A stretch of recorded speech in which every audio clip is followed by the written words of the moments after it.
Hi hello ನಮಸ್ತೆ, ತಮಗೆಲ್ಲರಿಗೂ ಕೂಡ ಆತ್ಮೀಯವಾದ ಸ್ವಾಗತ. ಇವತ್ತು ದಕ್ಷಿಣ ಕನ್ನಡ ಜಿಲ್ಲೆಯ ಮಂಗಳೂರು ತಾಲೂಕಿಗೆ ಮತ್ತು ಮಂಗಳೂರು ಸಿಟಿಯಲ್ಲಿ ಒಂದು ರೌಂಡ್ ಅಪ್ ಮಾಡ್ತಾಯಿದ್ವಿ. ಅದರ ಜೊತೆಗೆ ನಮ್ಮ ಕರ್ನಾಟಕದಲ್ಲಿ ಏನಾದರೂ ಹಡಗಿನ ಪ್ರಯಾಣ ಏನಾದರೂ ಇದ್ದರೆ ಅದು ಸದ್ಯಕ್ಕೆ ಮಂಗಳೂರು ಅಂತ ಹೇಳ್ಬೋದು. ಮಂಗಳೂರಲ್ಲಿ ಒಂದು ಚಿಕ್ಕ ಹಡಗಿದೆ. ಆ ಹಡಗು ಏನಂತಂದರೆ ಎಲ್ಲ ಮಕ್ಕಳಿರ್ಬೋದು, ಎಲ್ಲರೂ ಫ್ಯಾಮ್ಲಿ ಕೂಡ ಅಲ್ಲಿ ಹಡಗು ಪ್ರಯಾಣವನ್ನು ಮಾಡೋಕ್ಕೆ ತುಂಬ ಅವಕಾಶ ಇದೆ.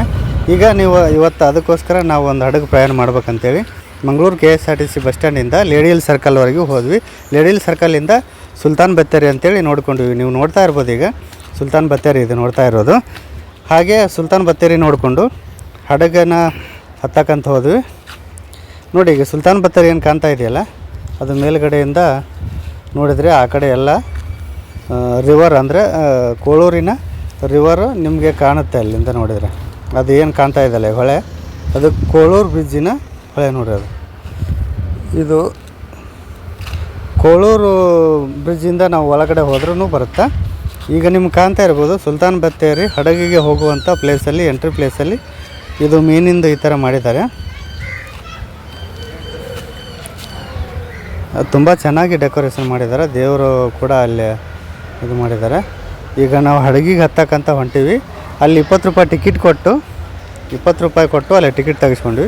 ಟಿಕೆಟ್ ತೆಗೆಸ್ಕೊಂಡು ಈಗ ಅಲ್ಲಿ ಬರ್ತಾ ಇದೆಯಲ್ಲ ಹಡಗು, ಆ ಹಡಗಿಗೆ ಹತ್ತಿದ್ವಿ. ನಾವು ಹತ್ತಿಬಿಟ್ಟು ಈಗ ಹಡಗಲ್ಲಿ ಕುಂತ್ಕೊಂಡಿದ್ವಿ.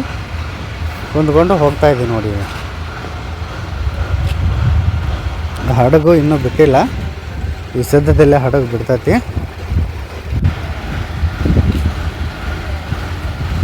ಇಲ್ಲೇ ಟಿಕೆಟ್ ಕೌಂಟ್ರ್ ಇದು ನಾವು ತೋರಿಸ್ತಾ ಇರೋದು. ಈಗ ನಿಮಗೆ ಟಿಕೆಟ್ ಕೌಂಟ್ರು. ಹಡಗಿನ ಮೇಲೆ ಕೂತ್ಕೊಂಡಿದ್ವಿ, ಜನ ಬಂದಿಲ್ಲ ಇನ್ನು, ಅದ್ರ ಸಲುವಾಗಿ ನಿಂತೀವಿ.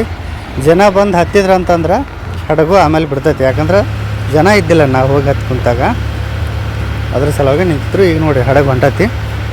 ಹಡಗು ಸ್ಟಾರ್ಟಿಂಗ್ ಒಳಗೆ ಈ ಪರಿ ನೀರನ್ನು ಒತ್ತುತ್ತೆ, ಫ್ರೆಶ್ ಮಾಡುತ್ತೆ. ಆವಾಗ ಹಡಗು ಮೂವ್ ಆಗುತ್ತೆ.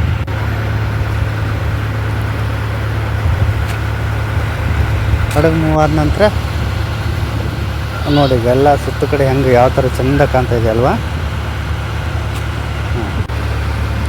ಇದು ತುಂಬ ಫ್ರೆಶ್ಶಾಗಿ ನೀರು ಪ್ರೆಸ್ ಮಾಡುತ್ತೆ. ಅದು ನೀರು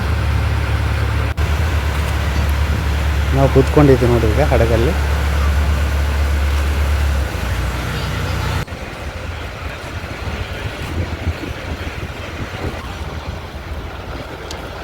ಆ ಕಡೆ ಹೊಸದಾಗಿ ಒಂದು ಬ್ರಿಡ್ಜ್ ಕಟ್ಟಕತ್ತಾರ.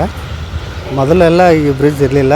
ಈಗ ಯಾಕಂದರೆ ಅವರು ಹಡಗಿನಿಂದ ಏನೋ ಒಂದು ಬೈಕ್ ಇರ್ಬೋದು, ಬೇರೆ ಬೇರೆ ತಮ್ಮ ಯಾವುದಾದ್ರೂ ಸಾಮಗ್ರಿಗಳನ್ನ ಹಡಗಿನ ಮೂಲಕ ಸಾಗಿಸ್ತಾಯಿದ್ರು, ಮತ್ತು ಹಡಗಿನ ಮೂಲಕ ಪ್ರಯಾಣ ಮಾಡ್ತಾಯಿದ್ರು.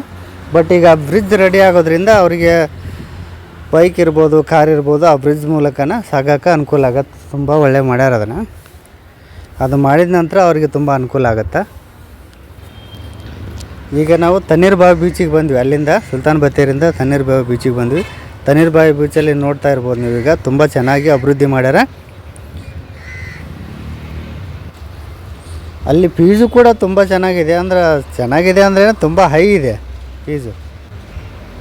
ನೋಡಿರಲಿ, 2,000 ಇಷ್ಟೆಲ್ಲ ಫೀಸ್ ಇದೆ ನೋಡಿ. ಛಾಯಾಗ್ರಾಹಕನಿಗೆ 2,000 ರೂಪಾಯಿ ಇದೆ. ಛಾಯಾಚಿತ್ರ ತೆಗಿಯೋಕೆ ಏನಾದರೂ ಹೋದ್ರಂದರೆ 2,000 ರೂಪಾಯಿ ಫೀಸ್ ಇದೆ ಕ್ಯಾಮ್ರಾ ತೊಗೊಂಡ್ರೆ. ಮತ್ತು ಸೌಲಭ್ಯಗಳಂತೂ ತುಂಬ ಚೆನ್ನಾಗಿದ್ದಾವೆ. ಸೌಲಭ್ಯಗಳಿಗೇನು ಕೊರತೆ ಇಲ್ಲ. ಬಟ್ ಆದರೆ ಕಾಸ್ಟ್ಲಿ ಆಯ್ತು ಅಷ್ಟೇ. ಬೀಚಿಂದು ಟೈಮಿಂಗ್ ಕೂಡ ಕೊಟ್ಟಾರ.